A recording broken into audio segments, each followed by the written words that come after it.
Hey Gabe, can you make Maytal the co-host so that or the host, so when she wants to share her screen, she can easily do that? And Gabe, also, do you know if it's set up to default to waiting room or whether people are just going to get added directly? You're on mute, Gabe. I can hear you. Defaults to just joining directly. Okay, cool. I was going to say, because if it wasn't, then you could just add a bunch of us as co-hosts. Cool. Looks like we have 75 people on RSVP, so should have a good turnout today. I'm going to check people in on the telescope as they join, so don't worry about that. That's good, thank you. How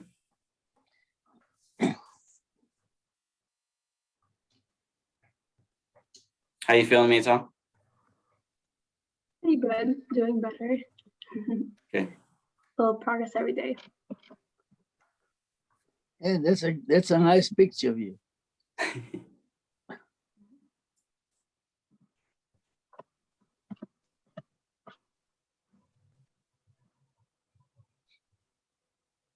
עבר שבלי נדר אתן צדקה באדם. בזכר זה תהיינה נפשותיהם צרורות בצרור החיים, עם נשמות אברהם, יצחק ויעקב, שרה, רבקה, רחל ולאה, ועם שאר צדיקים וצדקניות שבגן עדן, ונאמר אמן. Amen. We'll continue with a moment of silence. Thanks, Maytal. So, hi everyone. I'm the nonprofit and community outreach lead at JERG.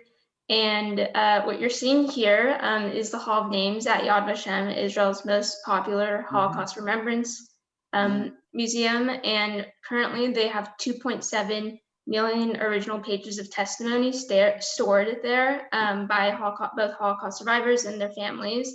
And also in Israel on Yom Hashoah, there's a 2-minute moment of silence where a siren is sounded throughout the entire country. And when that siren is sounded, everyone stops what they're doing. Cars pull to the side of the road, people stop working, and everyone stands in silence for those 2 minutes. We aren't going to do 2 minutes today just to save a little time, but we're going to have a 30-second moment of silence right now.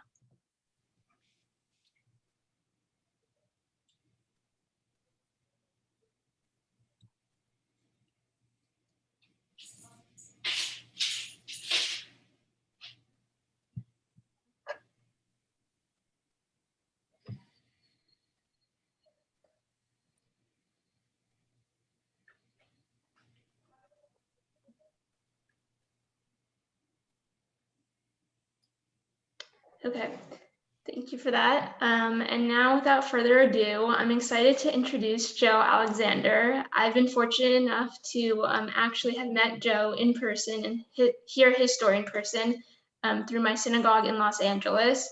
And his story is truly amazing. It's a testament to resilience and strength. And I'm really excited that we have Joe here today to speak with us. He is turning 99 in November, and so we are extremely fortunate to have you here, Joe. We're really excited, and I'll hand it over to you to share your story now.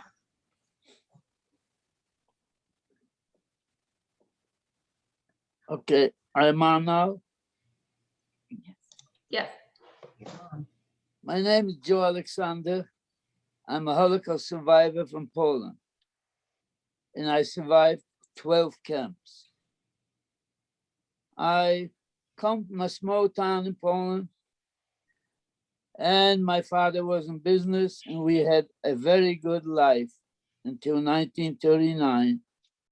When the Germans came into Poland, they divided Poland in 2 parts. One part was annexed to the Third Reich. The second part was Poland under German occupation. We lived at the part where it was annexed to the Third Reich. And in Europe, most cities have the town square. When town square is where most of the business are. We lived in the town square, and the corner of one corner of the square, the second house and the third house was an uncle of mine. After a short time, they came to town, and they went after my uncle around the square and told the people they have 10 minutes to get their possessions and get out in the middle of the square, and they took them away. Right away, soon, a rumor started that they're going to come back 3 days later and take the rest of us. So my dad had 3 sisters living about 25 kilometers before Warsaw, which it was the other part of Poland where it was Poland under German occupation.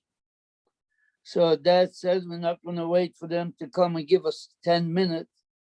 So he got out. We have in Europe, we had deep wagons, the wagon, horse-drawn wagons, but they were 6-8 feet deep.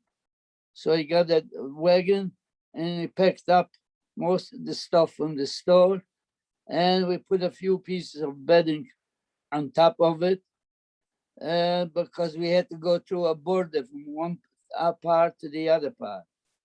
So like we're moving. And my parents and one sister and a younger brother, they left. I remained with 2 older sisters, and we were picking up another wagon. In the meantime, Polish people from around town were coming to town trying to buy anything they can get. So I sold a bicycle and a boat of shirt material to one man. And on the way home, he had to pass the police station. So he got stopped. And I want to know, where did you get this? He said, I bought it. Then show me a receipt. He said, no, I don't have a receipt. Then go bring the person who sold it to you. So he came back to me and he said, you have to come with me to the police station. If not, they're going to come here. And we had a wagon loaded, ready to go. So I went with him and I come to the police station. He asked me, did you sell him that? I said, yes. Why didn't you give him a receipt? I said, we in Poland, we didn't give a receipt. So he took that boat of material, smacked the guy in, okay, you go. Let's go and let me go. And I went back, and my sisters were waiting for me and we took off. And we took off, we went to a town named Bologna, about 25 kilometers before Warsaw. We came there and life there was going on almost normal. Everybody was still in business, but everybody had to go to work. So that's when I was there a short time. And I went to my first camp. That was in 1939. Went to a camp, a work camp. And on the weekend, you can go home. So, and the work we were doing, we were building a canal, staying in the water up to the knee without boots. And it was very cold because it was the end of October, beginning of November. And that was very cold. In Europe, that's already winter time. And so I got blood poisoning. I got sores on my legs, on my arms. So one weekend I go home and I said, I'm not coming back. So Monday, the police came to look for me and they said, my dad said, no, he's not here. He's supposed to be in the camp. So they left and I stayed away from home for a while. And that was the time when they started to build in Warsaw, where the ghetto was going to be, the Warsaw ghetto. So after they got through building the ghetto, every Jew who lived within 50, 60 kilometers in the surrounding area of Warsaw had to move into the ghetto. So moved into the ghetto. The life in the ghetto, you can't even imagine how terrible it was, because there was a small section they picked and they put in 260,000 people. So people were dying every day. We worked out in the morning. There was dead people on the streets, on the sidewalk, everywhere. And it was miserable. But we found out that back home, since we left, nothing changed. So I lived in the ghetto over 4 months, almost 5 months. And my parents decided, I older sister and I had a younger brother and we should go back home. So to get home, you have to get out of the ghetto. So I get out, so I had to pay off the guards at the gate to get out. So we got out and we decided my sister and brother would take one street and I'll take another street, and we walked through town and we meet on the outskirts of town. I walked for about a couple of blocks and a Polish teenager came over and he said, give me some money or I'm going to report you. So I figured I gave him some money, I got rid of him. And I kept walking. But he got on the streetcar, rode the streetcar for a few blocks and comes over again, give me some more money. So this time I gave him some more money and I changed street and I lost him. I walked to the outskirts of town and I met my sister and brother. And we went home. We came back home. And like I say, nothing changed since we left. But it lasted 3 days. I was free for 3 days.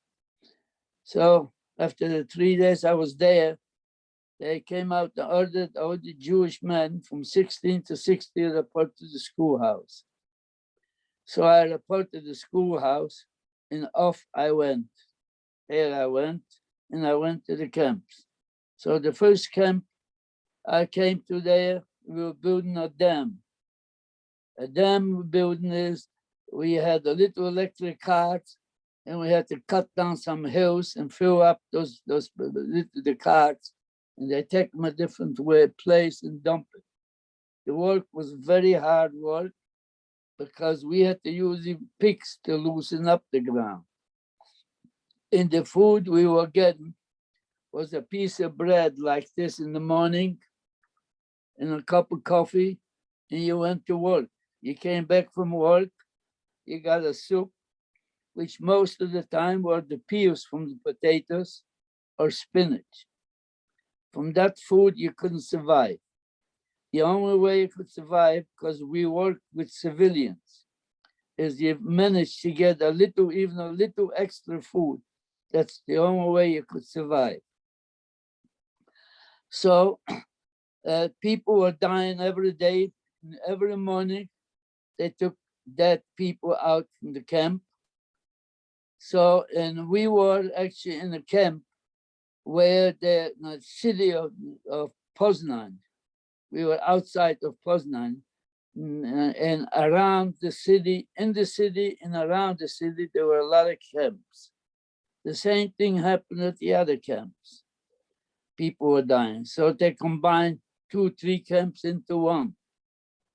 So then after this camp, I was in a camp in Poznan, and we were laying cobblestones on the street. Then I was building a sewer. I was working on a roofer. I was a roofer. And the last camp around there in the city was we were building an airport. I was laying railroad tracks. So after being in 7 camps, a train arrived, and it wasn't a passenger train, you know, a cattle car train. They put 40, 50 people onto one boxcar with a 2 feet window. And they locked the doors. The destination we were going, it takes maybe 5, 6 hours at the most. But we were riding around for 3 days, no food, no water, nothing. So by the time we arrived at the destination, it was Auschwitz. Came to Auschwitz, and the train stopped. There's a little town named Oswiecim. It was train stopped downtown. Later on, they built the trains to go straight into the camp. So when the train stopped, they opened up the doors, and about 30, 40% of the people on the train were already dead. Whoever could walk, you walked out. You were lined up in rows of 5. And we met Dr. Joseph Mengele. If you heard about Dr. Mengele, he was called the doctor of death. he selects people for human experiment or to the gas chamber. So he met him and he said there's 6 kilometers to the camp to walk. He's gonna select people to go to the left. The people on the left are gonna be taken on trucks. And then he picked me out to go to the left. I came over to the left and I look around, I see old people, sick people. That's not the kind of people I like to be with, because if I would come from home, I wouldn't know the difference. But I was already in 7 camps. In every camp, I always try to get in to go to work with the biggest, strongest men. And here I see old people and sick people. I don't like that. And my luck was, it was after midnight. It would have been daytime. I don't think I could have done it. So it was after midnight when Dr. Mengele moved further down. I ran back to the other side. If I didn't run back to the other side, I wouldn't be here talking to you. Because the people on the left, we found out next morning, they went straight to the gas chamber. So I ran back and then we went to Auschwitz. Went to Auschwitz, I got a shower. And I came out of the shower, I got a tattoo. Let me see if you can see it here. Yeah, there. Can you see that? Yeah, we can see it, Joe. 142584. From that moment on, you had no name. This was your name. So I got the tattoo, and there's the Auschwitz II, which is Birkenau. And we walked over to Birkenau. There's about 3 kilometers from the main camp. Came to Birkenau, and I saw Birkenau 2 more times. Dr. Mengele 2 more times in Birkenau, but it was daytime. And he was on the platform. I was far away where I was. So I got through. But the life in Birkenau, you can't even believe. People were running. There was the electric fence. People were running to the electric fence to get electrocuted. I saw people being beaten to death.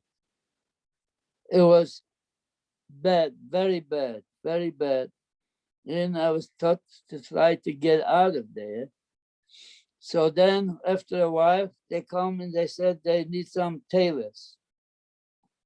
So I report, because my grandfather, my father were tailor. I report, they come right in front of me.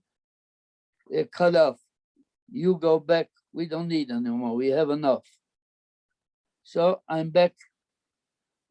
Still back in the camp. And that was around the time, it was in April of 1943, 1943, when the Warsaw Ghetto uprising was. So after the uprising, they said they need a big transport, but they didn't want to take any people from Poland. Only wanted Hungary, Greece, Italy, anybody but Polish. But then on the end, they were short about 300 people for the quota they wanted. And we take Polish people now. So I report, and we get on the train, and the same thing. We're riding around for 3 days, we're going back to Warsaw. So for me, I was going back to the Warsaw Ghetto for the second time. So we came back to the Warsaw Ghetto. There was nothing left, just burned out houses, just remaining walls, and there was no camp. So they gave us some prefab, and we had to build our own camp.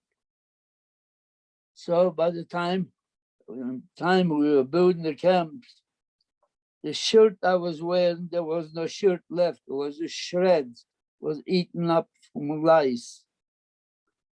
So after we built the camp, on Sunday you went and got a shower and got some fresh clothes. And in the meantime, a typhus broke out. The typhus is where you get very high temperature. So I was lucky again, but I had a couple. We called a couple, which is like a foreman. And he didn't care if we work or not. So when I got the temperature, I was sitting, actually the work which it came back to work to do is take down the wall, the remaining walls brick by brick, and put them up in stacks of 8 to 10 feet high. So when I got the temperature, I was sitting behind those bricks, stacks of bricks, for about 3 days with my hands crossed over and to get over the temperature.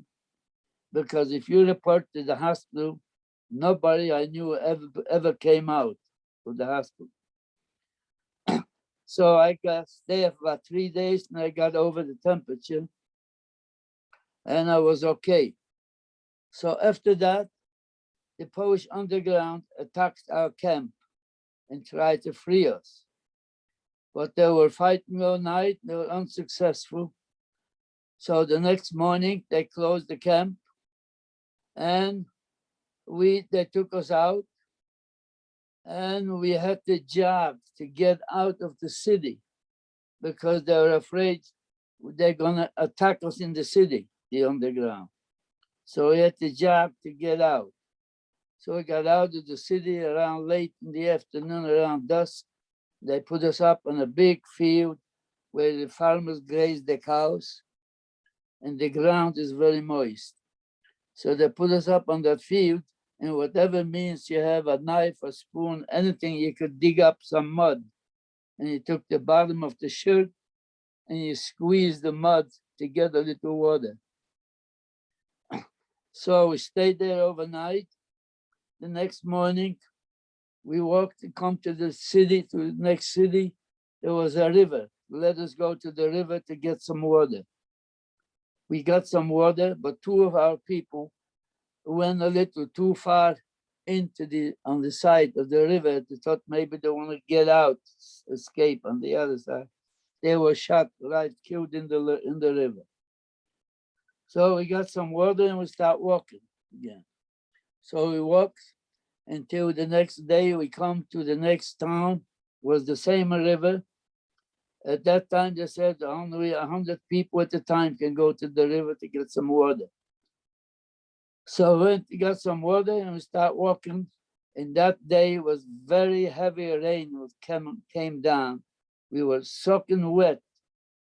And we walked until late in the afternoon. We came to a railroad station and stayed overnight. And in the morning, the same train arrived. And we got on the train, and then we were on the train for 3.5 days. We were going to Germany. Went to Germany to a camp named Dachau. Dachau was the first camp Hitler built in 1933 for political prisoners. Then he turned it into a concentration camp with the gas chambers in the oven. So I came to Dachau, and for 2 weeks I did nothing, walking around, because they were establishing 12 camps within 50, 60 kilometers in the surrounding area of Dachau. And there were all camps 12 by numbers, from 1 to 12. So after about 2 weeks, I was sent to camp number 1. And I was working for a farmer digging potatoes. That was okay, because digging potatoes, we made a fire, we were barbecuing, everybody got always a baked potato. So that lasted about 3 weeks. And then I was sent to another camp, to a city of name of Landsberg am Lech, about 50 kilometers from Dachau. It was camp number 7. Camp number 7 was a small camp with about 150 people. But that's the only camp I was with where women were in the same camp, but they were blocked off by one corner of the camp by a wire fence. But we went to work together. So when came to camp number 7, there was a small group of us. We were in the camps already over 4 years. So we had the privilege of getting the better jobs. So my friends worked in the kitchen, and some were the police in the camp, and some other little jobs. And I got a group, we were 5 girls and 5 boys, to work for the kitchen for the German guards right outside the gate. And I had 2 German men in charge of the kitchen. They weren't a regular army. They were good men, 2 good men, very good to me. So every day I was going back to the camp after work, and I took some food for my friends, and we had some always soup left over. I took a milk can, I put it in, and in the morning the people were going to work. They had to pass by our kitchen, so I stopped them and gave them some food. A couple of times the officer in charge of the guard complained that I'm holding up the people to go to work. So my people told him, let him talk. Don't worry about it. Do what you're doing.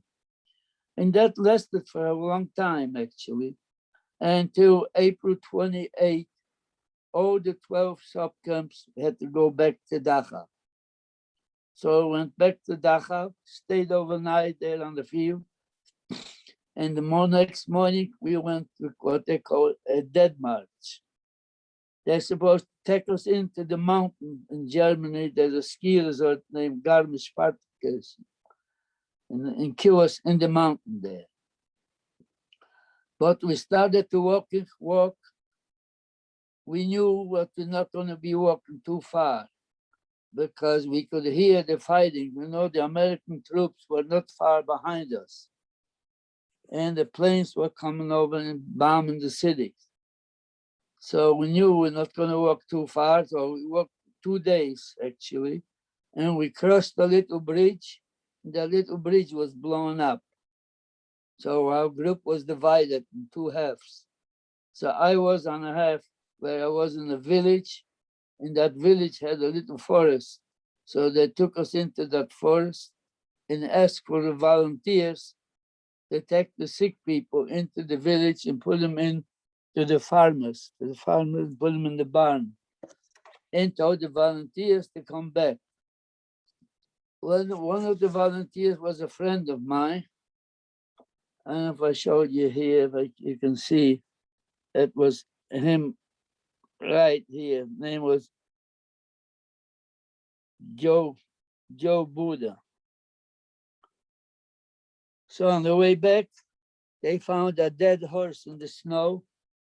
So they cut off some pieces from the horse. And my friend comes back and gives me a piece of meat. Do something. So we were in the forest. We had plenty of wood. So I made a fire and I was barbecuing. And that was the best meal we had in a long time. And during the night, the guards disappeared. So the next morning, the police came and they took us into the village and they disappeared.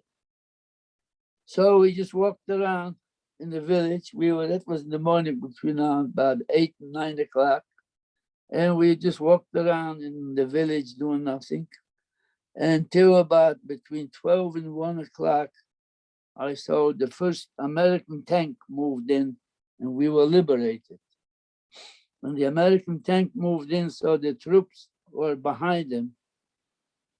So they tried to block off that village, not to let anybody out. But we were 9 of us. We were in the camps over 5 years already. We didn't want to get blocked in. So we broke through and started to walk to see where the next town is. So we walked for about 1 or 2 kilometers. We came to a German bakery. So we got in the bakery and everybody got a bread. If you had a bread, you were okay. So we walked and we come to a town named Bartels. And come in the town, they see 3 American soldiers, but they were Czechoslovakian descent. And they were walking, they couldn't walk, they were holding on to each other, they were so drunk. But the clothes we were wearing, I guess they recognized. and they asked me, "Are you Polish?" I said, "Yes." So they said, "Come on," and they took us in to a underground bunker. It was a warehouse. You couldn't see the end of it. There was so much stuff in there. So first thing, we changed clothes. Everybody took a backpack to put some food in. And then it was a big row of bicycles with a chained up. They broke the chain and everybody got a bicycle. And now we have to find that when the American troops came into that village, they brought all the people into that city. It used to be a German Air Force base. And they put them in the base there. They made a DP camp, a displaced person camp. But we didn't want to go to the camp. So we couldn't get out the street. It was 6 o'clock, was curfew. So we hopped over about 3 or 4 fences. We come to a German inn, which was taken over by the American troops. In the back of the inn was an empty house. So we took over the house. So we stayed in the house, lived there about 10 days. After the 10 days, they came out with an order to anybody who lives outside the camp has to move into the camp. So we moved into the camp and we were taken back to Munich also to a DP camp. But you were free. You could live at the camp or you could go any place you want. So I lived at this camp in Munich for 3 days. And then a few of my friends, we were in camp number 7 together.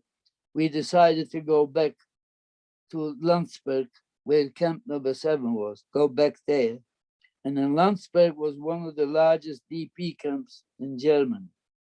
So we went to the camp to register.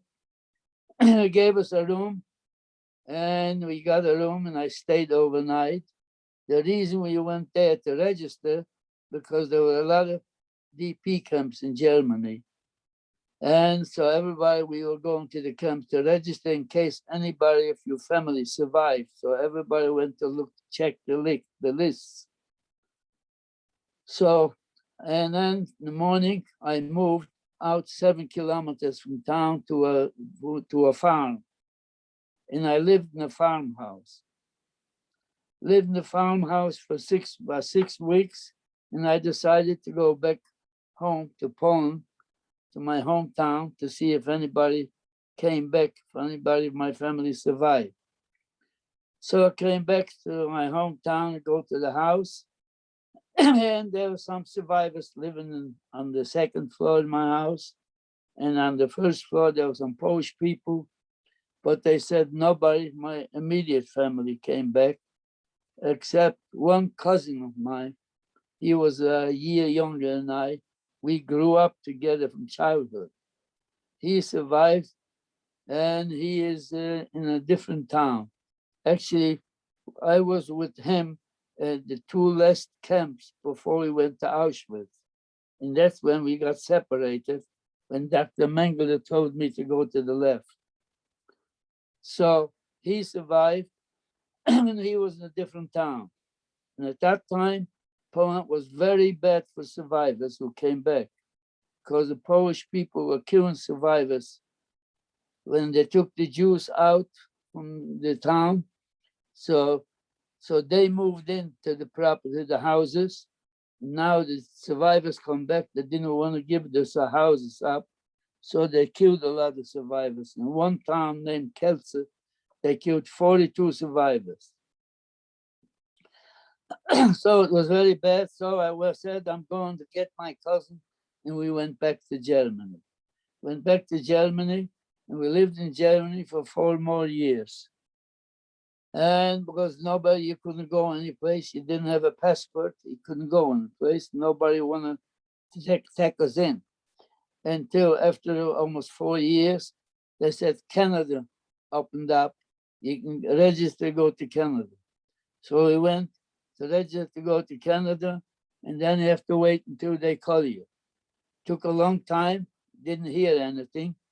And then in the meantime, a friend of mine lived in the next village. He said, Joe, you can go now to Munich and you can register to go to America. So we went to Munich, we registered to go to America.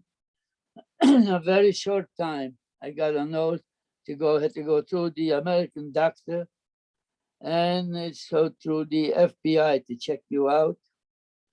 And then I got a note to go to Bremenhaven, which is a German port to get the boat to go to America. So I went to Bremenhaven and I got on the boat and it came to the United States on May 30th, 1949. Came to New York, and in New York, came to New York. Then you had to go, I went to a Jewish organization named the Joint, because everybody had to have a sponsor. Either you have a relative here or an organization to sponsor you. I didn't have any relatives here, so I was sponsored by the Jewish Joint. So I had to go to them, and they had my contract was to Harrisburg, Pennsylvania. So I went to Harrisburg, Pennsylvania, and I was there for 6 months. And the cousin of mine who survived, he had an uncle here in Santa Monica. That was his sponsor. So I came in May and he came in October. And he came to Santa Monica and told the uncle that I'm in Pennsylvania. We were the only two survivors from both of our families. So the uncle called me a few times. I should come here so we can be together again. So I arrived here in California on January 1950. And here I am. So now, if you have some questions for me, I'm ready to answer. Joe, I think maybe we'll go over some of the pictures and then we'll do the questions. Is that good? Yeah, see? Yeah, this picture, the top right, that was my father. And next to him was his brother. He left Poland because he didn't want to go to the army. So he left Poland, he went to England. And those are my grandparents. So he couldn't come back to Poland. They met at the border, the Polish border. They took this picture. That was 1923.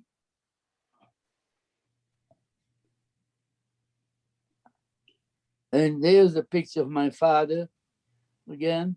And that's my sister. She was this was the oldest mouse. Her name was Slamus. And that's the only picture I have with my sister and my father. This was taken out actually from a group picture. That was my father's picture taken out.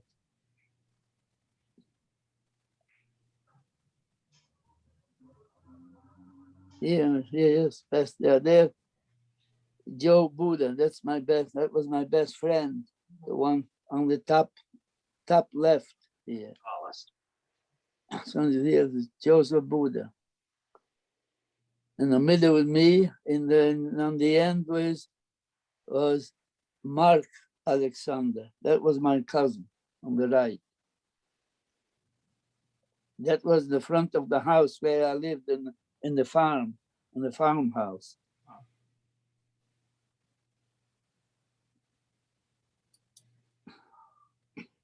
That was the three of us again. This is my liberation I got from Munich. If you see here on the right hand, on the left here, on the bottom, it says, I was in the camps from 1939 to the 2nd of May, 1945.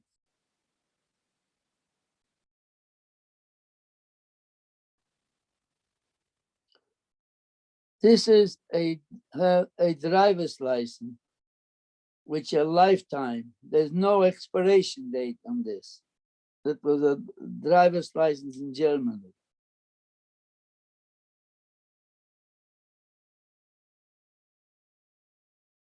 That was me and my wife.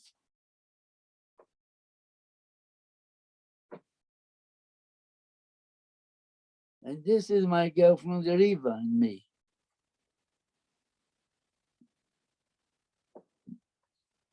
That's my daughter and son, Helen and David.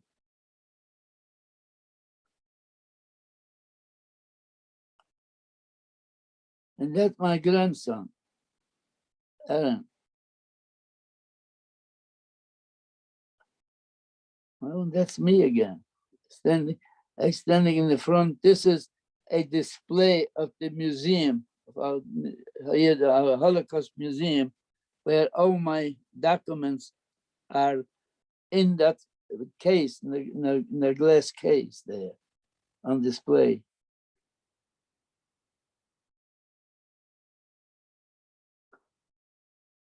And here's showing my tattoo.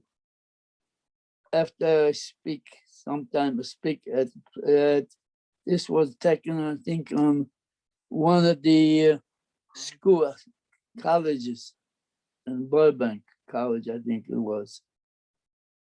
Woodbury. So on Woodbury College.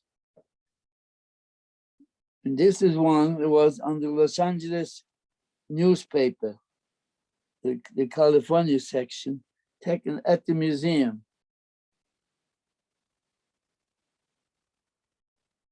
There's a picture where this is how we lived. As you can see, one section was for 3 people. There were shelves like. And on the second row at the right, the end on the bottom, that's Elie Wiesel, is right in here. On the bottom of the second row.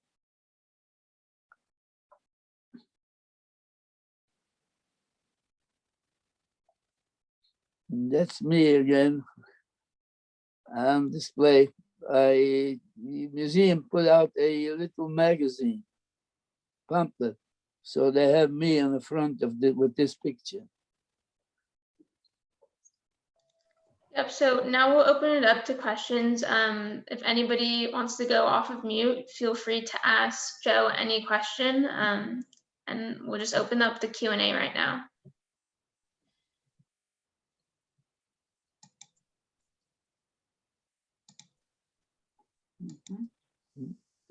So my name is Amy.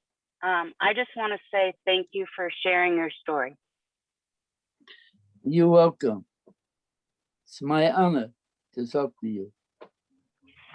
I think we can learn a lot from people's personal stories when they're open to sharing the good and the bad and the challenging.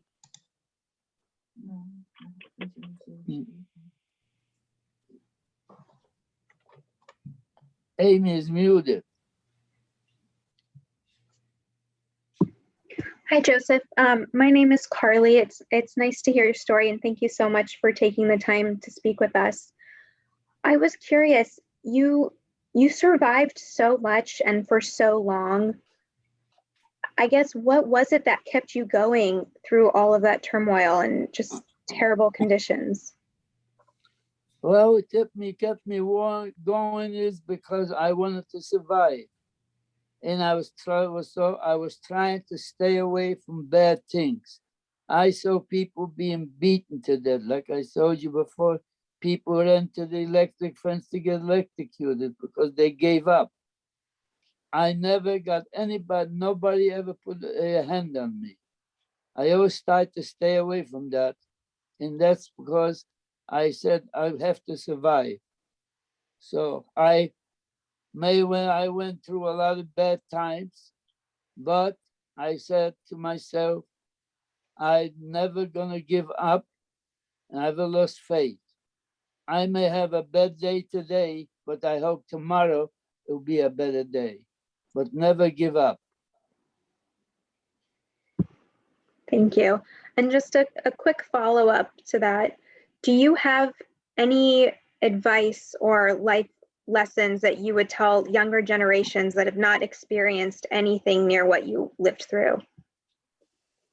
Well, the only advice I can give them is to Remember, you may have a bad day, and anybody can have a bad day or something, even if you have reports to go or tests in school. You may have a bad day, but don't give up. Don't give up. Keep going. Thank you. You're welcome. Joe, I have a really quick question. I was just curious, when was the first time that you realized that things were not that good? Was that when people came into the house? Like, or when was that first time, I would say? Well, the worst time the first worst time was when Dr. Mengele told me to go to the left. Okay. And I went to the left, and like I said, and if I didn't run back to the other side, I wouldn't be here. To me, it's like I was reborn again. It's interesting. Yeah. Thank you so much for sharing your story. You're Really, welcome. really powerful. Joe, this is Omar. Just a question, with the way that I guess history is, taught, et cetera, for you, what is the biggest maybe misconception, right, of your experience as being a survivor compared to what people think or know of the Holocaust survivors today? Well, the problem today is we have lots of anti-Semitism going on. Mhm. And we have a lot of Holocaust deniers. Mhm. We lost 6 million Jews. And we didn't lose them because they were criminals or any lawbreakers. Was killed 6 million, but killed by the German Nazis, but just because they were Jews. That's the only reason. So now, if you hear about any Holocaust deniers, or you see any anti-Semitism going on, or any against any religion, you have to speak up and don't let it go by. Absolutely. Thank you for, again, like everybody says, sharing your story. I'm honored to be a part of it. So thank you. You're welcome. Hello, Joseph. All right. I have a two-part question, and thank you for being here, and thank you for your story. My first question is, why do you think that you were chosen to go to the left? And my second question is, have you returned to your homeland since you've been to the U.S.? Yes. Well, when I was chosen, it wasn't my way of making the choose. It was for the man upstairs. I think he wanted me to survive, so I can tell you people, everybody, especially the young kids, to let them know exactly what happened. That's what he chose me to survive from my whole family. And the second question is, what was the second question? Yes, have you returned back? Oh, the return. Yes. Matter of fact, I was back 3 times. I went back. The first time took me 59 years before I went back. I went back with my girlfriend, Riva. We went back in 2004. And I went to visit the camps and to my hometown. And then I went back again in 2011. And I took my daughter and son-in-law, and we went to the camps and to my hometown also. And actually, I was back again and in 2015. I went back to Germany. I was invited by the German government to come and celebrate 70 years the liberation of Dachau. And when I was there, I met and spoke to I don't know if you can see it here, the picture. Can you see this picture? Yes. This is Angela Merkel, you know, the Chancellor of Germany. Now, extra. I spoke to her in Dachau. I have 2 pictures of that. And we were treated, you couldn't ask for better treatment. We were celebrating about 4 days. It was very good. We were very good treated. And they paid for everything. So I was back but 3 times. Thank you for that, Joseph. And I'm going to sneak one extra question in here. Were you the only survivor of your family? Yes. I had my parents, I had 3 sisters and 2 brothers, and I'm the only survivor. Okay, once again, thank you very much, Joseph. You're welcome. Hey, Joe, I have a question. So have you been able to forgive the German people, or do you still have any resentment towards them? If you haven't been able to forgive, I guess how? Well, there's no such thing as forgiven. I don't carry any grudges. So, but the only thing is, I don't can't forgive, never forgive, but I don't forget. I think about it every day. So life goes on.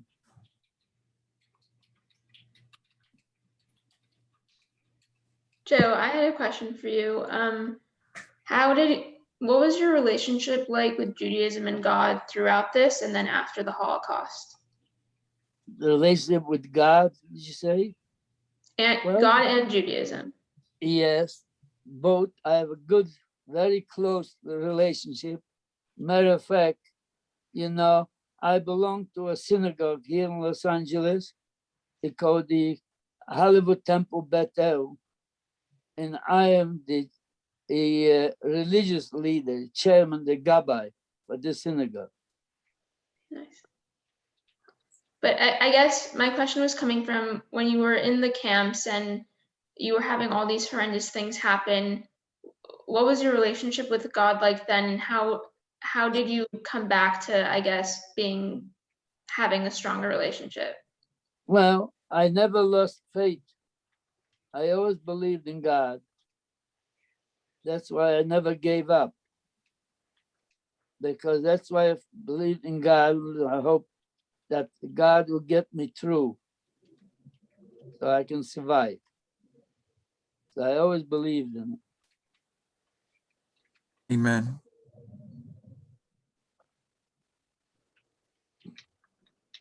Hi, Joe. Thank you so much for sharing with us. My name is Alexis, and I just have a question. So after having so many years in the camps, when those first few weeks or first few months of being free, was it mainly relief that you felt, or were there other emotions? I guess what were those first days and weeks like? Well, the first few weeks, actually, it was very bad because I was liberated in Germany. It wasn't the country I was born and grew up. A strange country. I was 21 and I had nobody. No family, no friends. I didn't know anybody. So I'm a lonely stranger, like you say. So how happy can you be? Only thing you are happy you are free. That's the only thing. But outside of that, I just try to do the best I can. Actually, then also there were some DP camps where you can go and live in a DP camp, but I didn't want to. I had over 5 years camps, so I lived private, and I was doing okay. It took a little time to get more going, you know, but I made it. Wonderful. Okay, well, I know it's 1. We can take any last questions, and if no one has any last minute questions, we can wrap it up.